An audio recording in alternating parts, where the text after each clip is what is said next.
Hi there, this is Ranjit, and in this video we're going to do the unboxing for this new Android phone by Panasonic known as the P51. And yes, Panasonic has also started to build Android phones, and this P51 is one of the first Android based smartphones. Panasonic is popular because of televisions. They'll make a lot of other stuff like even cordless phones, cameras, but again they are also venturing into this smartphone arena. And as you can see, let's quickly look at the specs. It sports a 1.2 Ghz Quad Core Processor. It hosts a 5-inch IPS grade screen. It has an 8 megapixel camera. It says that comes out of the box with Android version 4.2. That's Jelly Bean. It has a 2500 milliampere battery and also magnetic flip cover and stylus. And I want to thank Faisal Communications for providing this unit for review. And as you can see, the MRP price quoted here in India is 26,990, but Faisal Communications quoted me a street price of just 18,500 for this phone. So let's have a closer look at this one. And I'll just zoom in a little bit, and we get this phone itself. Actually, without the battery, it's very light. We'll come back to it a bit later. Let's look, what else do we get? Actually, we get the power charging kit with micro USB, standard, nothing special. We have the earphones. These are in-ear style, and we also have a button to take or end the calls, and it also has a microphone. This is the micro USB cable, nothing special. And what else do we have? We have this flip cover and also a stylus and some magnetic flip cover. Let's see how it works. Actually, looks like the battery is already in the phone. It's sealed. Actually, the phone is very light. It's surprising that a 5-inch phone can be this light. On the rear, we have the 8 megapixel camera. It can also shoot video in 1080p, that's full HD. And we have this SIM 2 slot over here, SIM 1 slot, that is 3G and 2G. The SIM 2 slot is just 2G.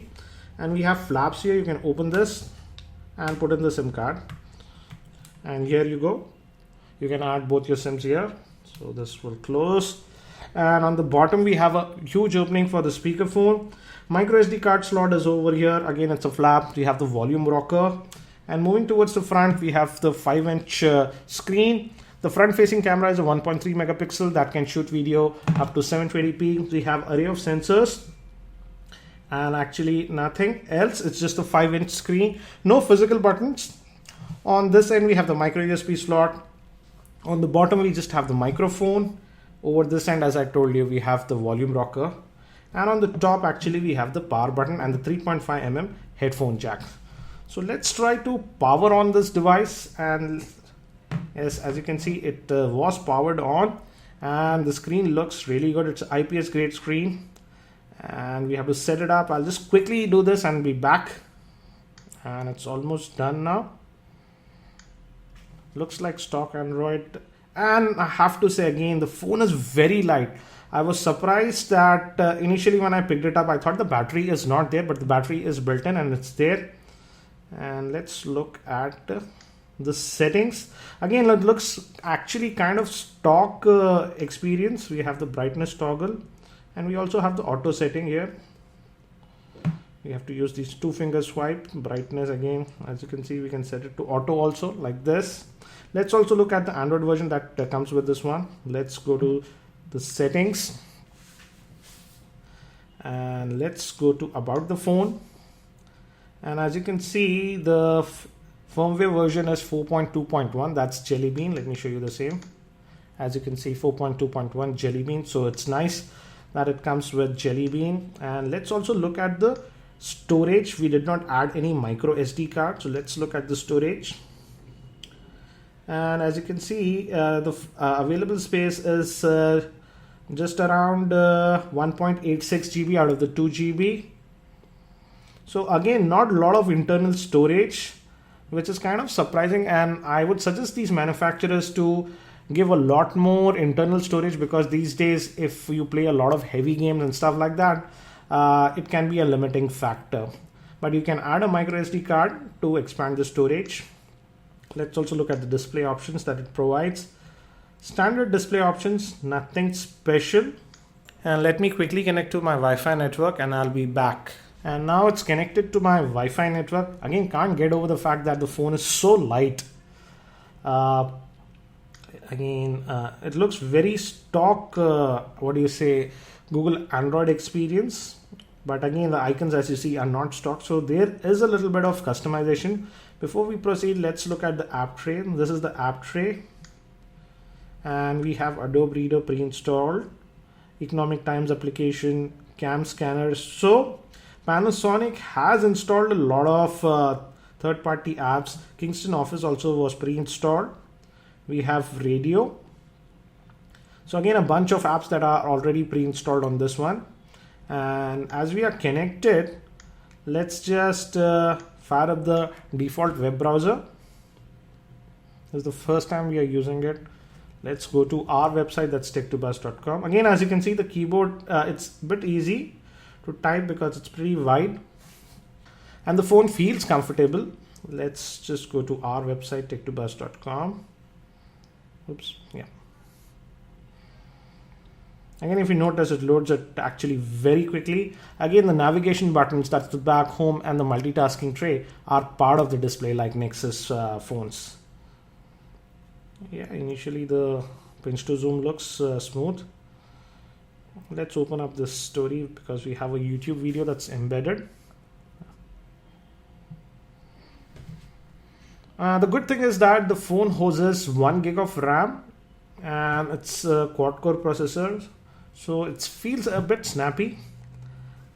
Let me adjust the volume. As you can see, it's playing back this video without any issues. Oops, it's going to some other side. Let me play it back again. Oops. So there is a lot of customization in this default browser, as you can see.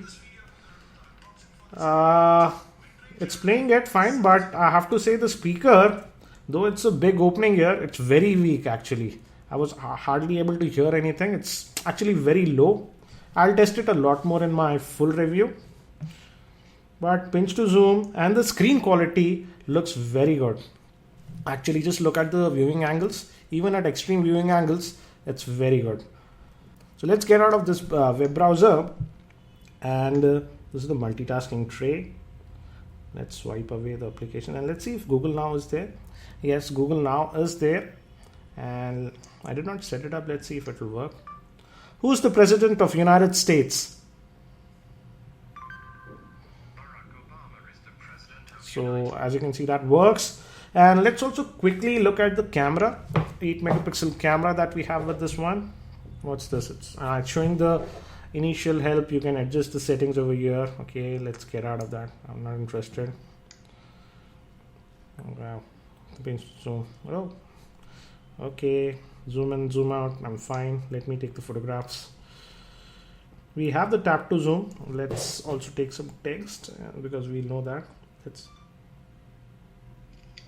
And actually it's taking the snaps pretty quickly. If you notice, we are in artificial light.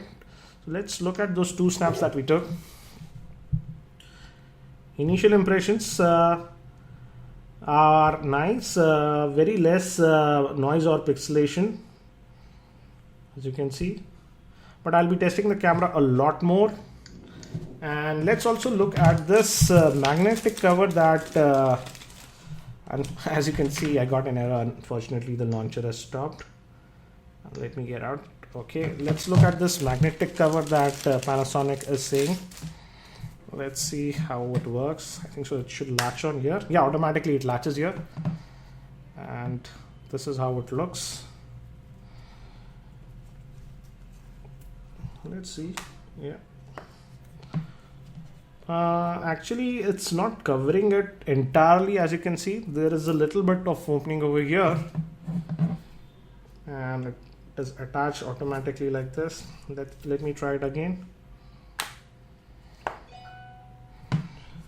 But it did not close the screen automatically. No, it's doing it. No, it's not opening or closing the screen automatically like some of the Samsung smart covers do.